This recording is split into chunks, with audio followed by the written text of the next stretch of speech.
Valentine's Day na naman. Maraming flowers, chocolate, at syempre, moments with special someone. What? Huwag puro kilig, ha? Pag-usapan din natin ang isang importanteng topic. So, paano nga ba maiwasan ang maagang pagbubuntis?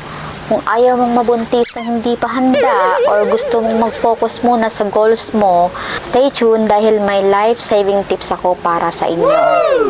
Hi guys! Welcome back to my channel.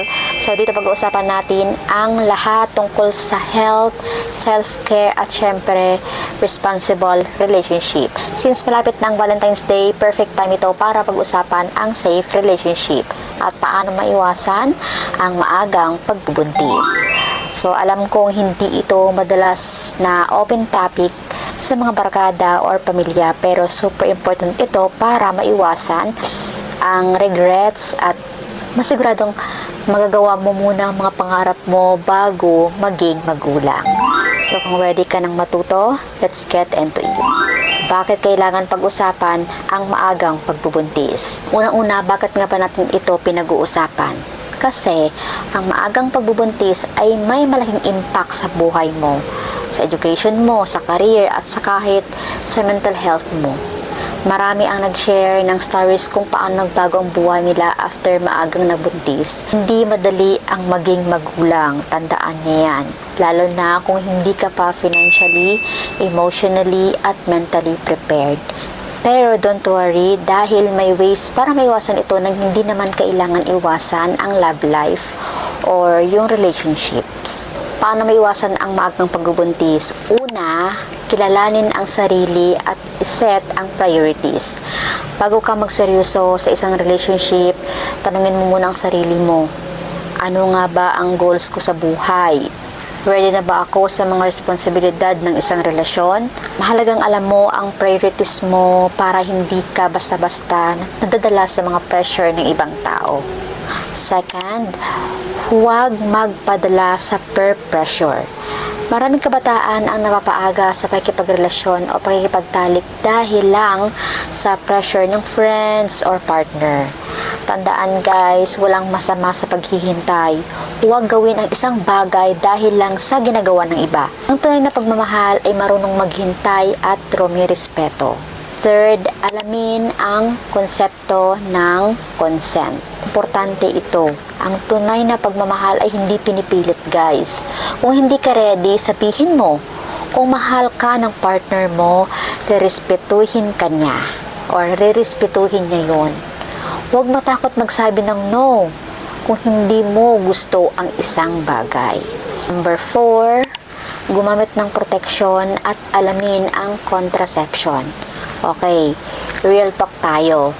Kung darating sa point na magdedesisyon kayong maging intimate ng partner mo, siguraduhin mong protektado ka.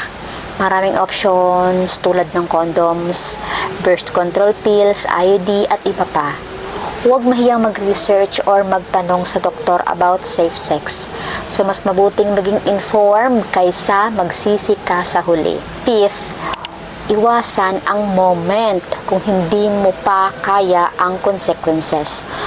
Alam ko minsan mahirap kontrolin ang emotion lalo na kapag Valentine's Day. Tapos kayo lang ang jowa mo, romantic ang vibe. Pero tandaan, ang isang gabi ng kilig pwedeng magdala ng lifelong responsibility. Kaya kung alam mong hindi mo pa kaya ang consequences, learn to set boundaries sa relationship ninyo. Maghanap ng support system. Hindi mo kailangan harapin ito mag-isa. Kung may mga tanong ka about relationships, sex, or contraception, kumonsulta sa isang doktor, guidance counselor, o kahit isang trusted adult. Mas okay na may mapagkakatiwalaang tao kang malalapitan para maiwasan ang maling desisyon. Okay. Love responsibly. Ang Valentine's Day ay tungkol sa pagmamahal.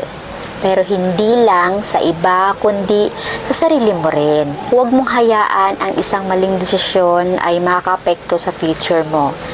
Ang love ay hindi lang tungkol sa physical intimacy, kundi sa respeto, communication, at commitment. So, kaya bago kayo magpakilig ngayong Valentine's, isipin nyo rin ang future nyo. Love responsibly and remember, hindi mo kailangang madaliin ang lahat.